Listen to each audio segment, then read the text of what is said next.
Hello, Todd 1029 family. This is Martin Houston with the First Response Postgame Show. So glad to be joining you. Getting to you a little later than normal. But hey, listen, what a great game by the Alabama Crimson Tide as the Tide has rolled to yet another victory, 30-12. Alabama completes the perfect season once again, and they do it in dominant fashion.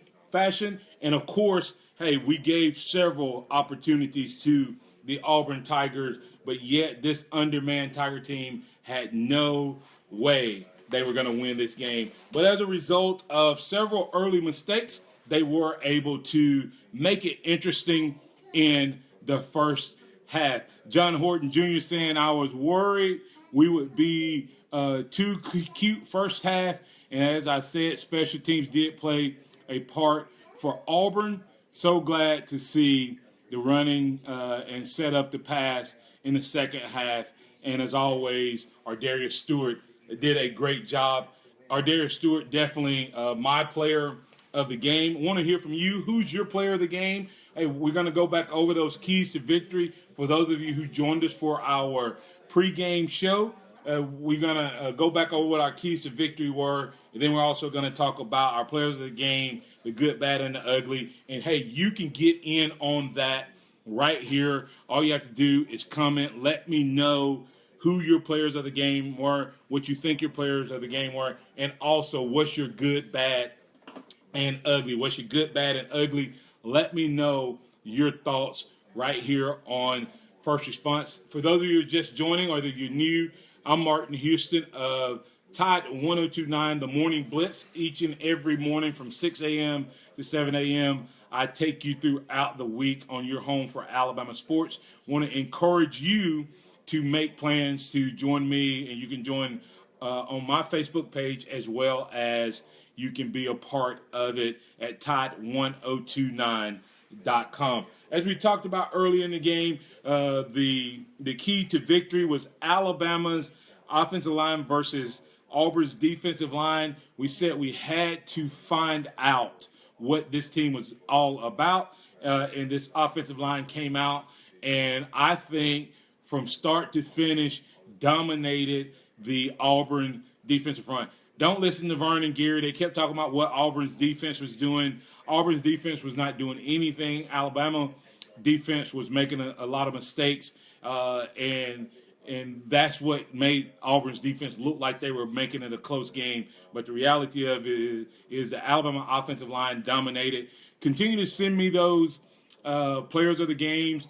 Tanya Lynette already saying that she thinks that Stewart was the most valuable player, and Brandon Kidd agreeing with her. Tanya Lynette on the ugly was the turnovers in the first half. Yep, we're going to talk a little bit about that, the good, bad, and the ugly. Welcome in Garland from Winder, Georgia. Stewart and Allen are the best. That's his players of the game. Let me know who your players are for the players of the game. And Tanya Lynette saying Gary and Vern need to shut up. Well, Tanya, you and I both agree on that. And we hope that this is the last time we're going to have to hear those guys actually comment together on an Alabama game. Hopefully, the SEC championship game will not be on CBS, not at 2:30, and it won't be Gary and Vern. So maybe that was our last time having to suffer through that. Another key to victory that I had was the Auburn O-line versus the Alabama defensive line. A+ for the Alabama defensive line as they absolutely dominated the game from start to finish without a doubt, proving that there is no comparison in this state who has the best defensive line when you look at Auburn versus Alabama. And then Auburn's ability, a couple things I said they would have to do to be able to have success in this game. And one was to hit the big plays. They had one big play, F on that. They had to sustain drives. They had one drive that was more than, I think, 6 plays. That's another F fail on that. And then I said they would have to shorten the game. And, of course, they did not shorten the game as they only had 19 minutes and 31 seconds of time of possession versus 40 minutes and 29 seconds that the Alabama Crimson Tide had in terms of time of possession. I also said Jalen had to be consistent, and he had to hit the occasional deep pass. I don't think that Jalen played very consistent in the first half, as he had several rookie mistakes, I think. And I don't know. I'll talk a little bit more in the good, bad, and ugly on what I think about his interceptions. But in the second half, I think the game plan that I spoke to you about before the game did work itself out. I said that you needed to expect and to be patient. I had to remind myself, be patient with Lane Kiffin in the first half. He's going to pass the ball a lot to set up the run. He's going to run some speed sweep. He's going to make Auburn cover from sideline to sideline, goal line to goal line, and wear down this Auburn defensive front. And that is what you see happen. That's what you saw happen in this game. Then we came out, and kind of like we did against LSU, we put Bo in. Bo's able to come in and drive the ball down the field, running hard, setting up some play-action pass. Jalen did a much better job in the second half, and once again, great response by him. As far as Lane Kiffin, called a great second half. He was able to do some really good things with the play calling there, and as a result, Alabama able to make the plays that they needed to. Special teams, John Horton Jr. said that special teams would play a part. They absolutely did. And John, I see you just commented about targeting. I'm going to talk about that at the end when we get to the good, bad, and the ugly. And also going to be talking about these announcers a little bit more as well. But special team, for the first time, J.K. Scott on the punting, he let me down. I thought he'd do a better job of punting, but he didn't. And as a result, Auburn got a quick punt, and then they also got a short field on another punt. But, hey, I'm not going to knock that kid. He's been Mr. Consistency the entire time when you look at what he's brought to the table for Alabama. My players of the game, I gave you several candidates to look for. One of those was O.J. Howard. He didn't have a big-time game, but they used him early in the game, was able to have some impact on the game. Then also, I told you, look at the running back group as a whole. Watch them be able to make some plays, do some things as a whole. But to specifically watch for Bo Scarborough, and we saw Bo in the second half have major impact. Going to talk a little bit more about him in just a moment in the good, bad, and the ugly. And then I said the Hurts to Stewart combination would result in one of those guys being the player of the game. And Stewart with 10 receptions, 127 yards, and a touchdown was definitely, clearly to me, the player of the game on the offensive side of the ball. Big-time play, career high in receptions. So look for that to continue as we move throughout the playoffs. I think those two have great chemistry together. Hurts had a great second half, but because of that first half, can't give him the player of the game. So Stewart is definitely my player of the game. I'd like to know who you think your player of the game is. Cameron Rossi saying, is it not needing Bo the whole game? I think we could have used Bo even more, but I think they saved him. I think that was a game plan, wear him out in the first half and then pound him in the second, and we were able to do that. And then when you look at the defensive side of the ball, I told you, I said, we need to watch for Payne and Tomlinson. You need to watch those two guys. If they can control the A and B gap, then Alabama's going to have a big-time success, and they definitely were able to do that as the leading rusher in the SEC had 12 carries, 17 yards, talking about Cameron Petway, held to 1.4 yards per carry. Look at what Alabama, this defense has done. They held Auburn, a team averaging 297.5 yards, to only 66 rushing yards, and a grand total of 182 with 116 on passing, and 82 of those passing yards came on a 55-yard pass and another long pass. So 82 coming on two plays. The rest of the time, no offense from this Auburn team. So Alabama defense dominating, but started with Payne and Tomlinson ability to control the middle. Then Jonathan Allen, Ryan Anderson, Tim Williams, all of those guys having big-time plays moving the pocket, putting pressure on. And as a result, the guy that I had as the person who I thought would be the player of the game, Reuben Foster, didn't get to be the player of the game because he didn't get a chance to make a whole lot of tackles. And when you only give up, a grand total, I think they ran like 30, 40 plays, something like that as a whole. When that's all the plays that a team have, you're not going to get very many tackles. And so I just give the entire unit, the entire defensive unit, the player of the game in terms of defense. So my players of the game, hey, I mentioned Adam Griffin. Look for him. Hey, he was 3 for 3. Kudos to him in terms of the special teams. And then Stewart, clearly the player of the game on offense. Foster, the player of the game on defense. As we get into our good, bad, and our ugly, I want to start with the good. Several good things to mention here, but the defense stands out by themselves as the greatest defense definitely in the nation. And if they complete this run, they will be the greatest defense to ever play. What they're doing in today's game, with the way the stats work and the way the numbers work, they are absolutely dominating at a level I've never seen.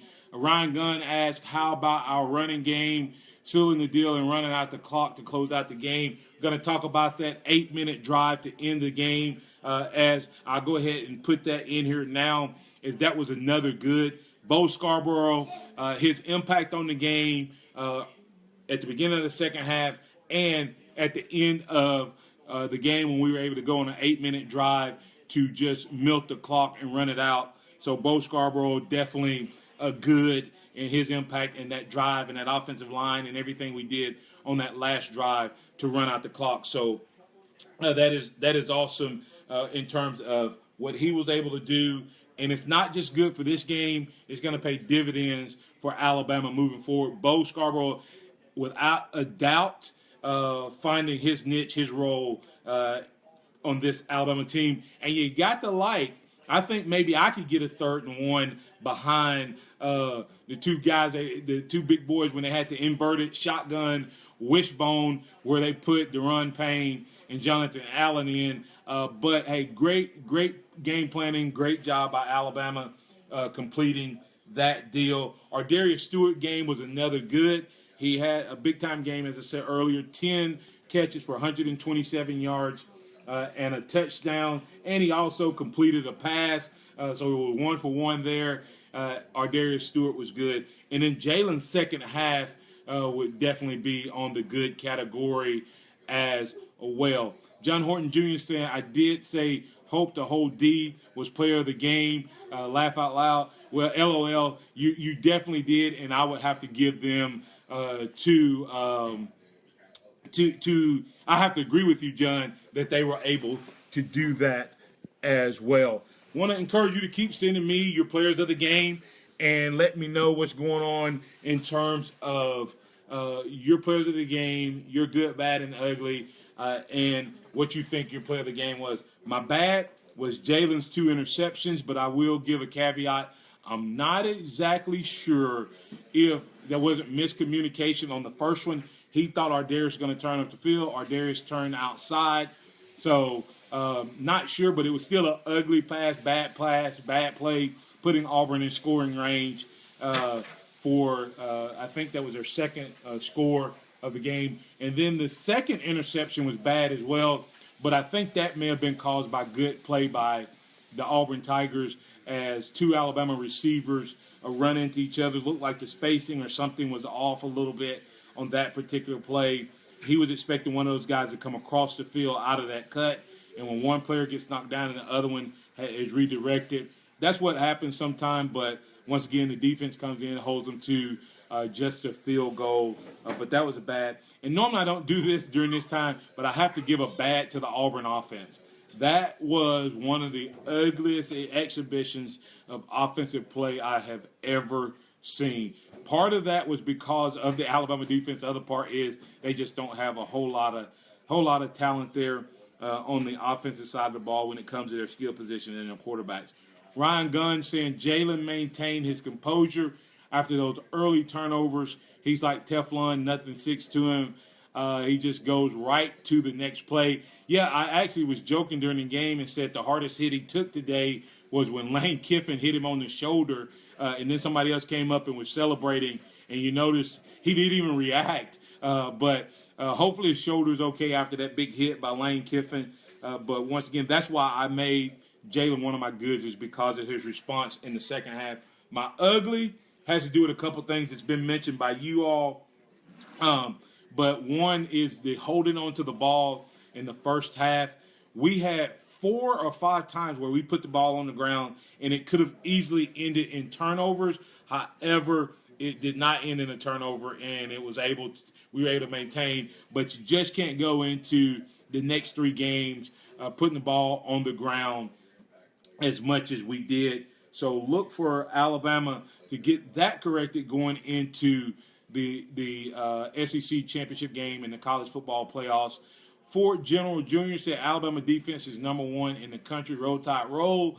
Lafayette Duke saying, I guess I'm assuming, Lafayette, you're saying that this is the good 365 days of bragging rights in the state of Alabama and around the country. Absolutely, when it comes to the Iron Bowl. And Lafayette Duke, this is, and I can't remember the last time, but this is the first time in a long time that the number 1 team has gone wire to wire in the regular season. And I can't remember the last time it happened in terms of into the championship game and into the bowl game, now the college football playoffs. So Leon Pierce, Roll Tide Roll, 1 point difference first, but like the second half better. Of course, I think Leon has said if we win by 1, he'll be okay. Roll Tide Bo, the spark of the game once again. In Alabama's 2 big wins against LSU and Auburn against the Tigers, Bo has played a huge role in getting the crowd excited, getting the offensive line going, and he's done a great job on that. 2 other things I had as ugly: the targeting rule. The targeting call, I absolutely hate that when it comes to college football. They're changing the game. I don't think that there was anything malicious about that lick. I don't think it was just a big lick. But according to the rule and the way the rule is written, it was a right call. I just think the rule is garbage, and I think they need to make some changes. I think they need to make the game safer. I think they need to do some things to make the game safer. But I had someone earlier tell me that hold on 1 second. I need to tell my grandson bye. Bye, Braden. Bye-bye. Tell everybody, say hey, say Roll Tide. Roll Tide. All right. And so when you look at that, I think the targeting rule was so bad. It just needs to be written. But earlier someone was telling me that they thought that the face mask rule is far more dangerous and you don't get thrown out of the game. Exactly. Why don't they call that? Because that can not only hurt a player, that can paralyze a player just like that. You snap their neck by pulling on the face mask. Ryan Gunn saying, agreed, Auburn does not have their normal zone read, run threat, pass threat at quarterback. They didn't, but I don't think it would have mattered against this team. This defense has proven at all points to be up to whatever challenge they face. And one last ugly I have, and then I'll just deal with some more of your thoughts and comments, is the Gary and Vern. I'm so glad that this is the last CBS game. At least I hope it is, with those 2 calling the game. So look for us to be rid of those 2. But that's my ugly. They whine, they gripe, they complain, they point out things. They murmur and complain. It was several things that happened in this game. I'm not going to get into it, but those 2 calling the game was my ugly for the day. As I wrap things up, I'll read a few more of your thoughts and comments. Want to encourage you guys to continue to comment, react to what you hear right here on First Response. John Horton Jr. said he turned and looked up at him, so he's not defensive. Absolutely, this guy reacted right before he got hit. Lafayette Duke says that was so, and he looked right at Tony before he hit him. She's saying the same thing. Ryan Gunn saying, what's Bama got to do to beat Florida? Hey, I'm going to be talking about that. But I think it's the same thing we've done. We got to establish the run. We not make mistake-free football, wear them down, and I don't think their offense is going to score. Very similar to this game, Florida's overmatched. I think you're going to see another blowout game in terms of Alabama and Florida, and I'll deal with that. Probably going to have a pregame show for the SEC game, and then we'll have our normal first response game as well. Cameron Rosie says, listen to the game on mute when he has to watch CBS. There's a lot of people, Cameron, who do the exact same thing is they turn the radio on and watch the game on mute when those two have to call it. Well, hopefully, Cameron, you won't have to do that anymore. Leon Pierce and Ryan Gunn, of course, saying amen to that statement. And Leon Pierce saying, no, they got the, oh, please, Leon, tell me they don't have the SEC championship game. Oh, no. Well, anyway, we have one more game to suffer through, Gary and Vern. Lafayette Duke says they can't hurt us, still special team. You know, as you look at this game, Alabama, there was never a question. I thought it could be a much different blowout. My score was 31-6. It ended up being 30-12. The game was never in doubt, never a threat. Alabama was moving the ball effectively in the first half, over 200 yards in the first half. Auburn, a total of 182 yards for the entire game, having the ball for a grand total of 19 minutes and 31 seconds, while Alabama possessed it for 40 minutes and 29 seconds. And, of course, that spurred on, by the way, we ended the game with an 8-minute drive. That's what I like to see. I was glad to see Bo, that offensive line, come in, and Lane make the right calls as we ran out the clock to end the game. John Horton Jr. says, we do not need to set up second half, make it 65-0 in the first half, and run the clock out. Well, John, I agree. I don't think I think we may come out guns blazing against the Florida Gators. But, you know, who knows with Lane Kiffin and what's going on. And I hadn't talked much about this. Alabama people, rest assured, we may not have Lane Kiffin calling our plays next year, but I doubt very seriously if there's going to be a Lane Kiffin to LSU bus anytime soon. I know you've heard that rumor, not expecting that to happen. As we wrap up, Leon Pierce saying, beat LSU, Vols, and Barn in a season. Make living in South Tennessee great. Ryan Gunn saying Florida had to be very patient against LSU and look for a long TD pass. I think they'll take methodical shots down the field. Thanks for the comments, Ryan, on the show. Leon Pierce 13-0 and 93 on D. He's player of the game. 13 on offense, 93 on defense is Leon Pierce's players of the game.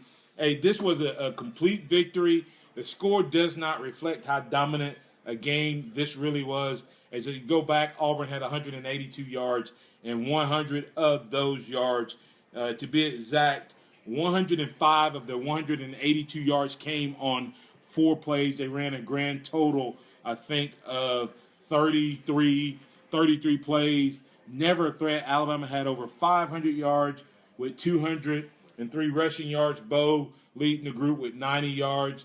Jalen Hurts, 27 for 36 for 286 yards, 298 yards passing. Because you add Stewart's 12 in. 2 touchdowns for Hurts in the air, 1 on the ground.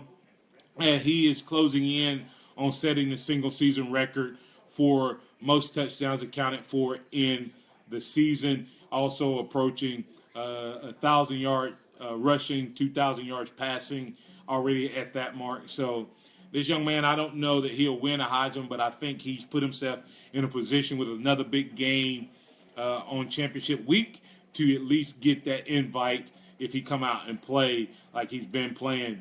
Thank you guys so much for tuning in to First Response Postgame Show I'm Martin Houston. I am a regular part of your home of Alabama Sports, Tide 102.9, 100.9. You can check us out online at 102, Tide1029.com. Download the Radio Pub app for your smartphone. And as far as my show, The Morning Blitz, which airs from 6 to 7 each and every day, you can simply go to my Facebook page and catch it there. This team is on track to go 15-0. 3-game season left for Alabama as they play Florida Gators. And, hey, let's see, will it be Ohio State, Clemson, and Washington, or will the committee get it right if Penn State wins out or Wisconsin wins out and put the Big Ten champion in? Who knows? We'll see. I don't think it matters. I think this team is destined to win if they take care of their business. I appreciate each and every one of you. Want to encourage you to tell your family and friends about the First Response Postgame Show. Share this video when you get off. Still comment. I'll comment. Continue to like it. Also, follow me at the Blitz 1029, at the Blitz 1029 on Twitter.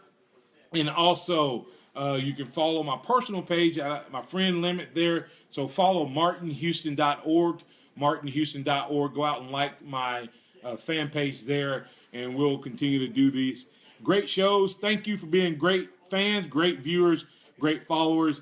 Your Alabama Crimson Tide completes the perfect regular season 12-0 with a 30-12 victory in the 81st Iron Bowl, dominating fashion, 300-plus yard advantage, 18-point victory. Hey, covering the spread for those of you who enjoy that. The Alabama Crimson Tide, Nick Saban in his 47th game, winning 42, losing only 5. Alabama, Nick Saban for the 9th straight year. Listen to this, Alabama fans. This is for you to talk about at the cooler. Nick Saban has 9 consecutive seasons where he has coached the number 1 team in the land at some point. Auburn has 9 weeks at number 1 in 124 years of football. Think about that for a minute. You follow the greatest program in the country. 16 down and 17 bound. Your Alabama Crimson Tide continues to roll once again with the 12-0 perfect season as the playoffs begin. Alabama faces the Florida Gators. Tune in next week at this exact same time, meaning immediately following the Alabama game, as the Alabama Crimson Tide takes on the Florida Gators in their 11th appearance and the Gators' 12th appearance. Let's see who can take home that SEC championship as Alabama completed the three-peat with their 3rd straight victory over Auburn and moves to the SEC championship game to make it 3 in a row there. I'm Martin Houston for your home of Alabama Sports Tide 102.9, 100.9, and the Morning Blitz from 6 to 7 a.m. on Tide 102.9.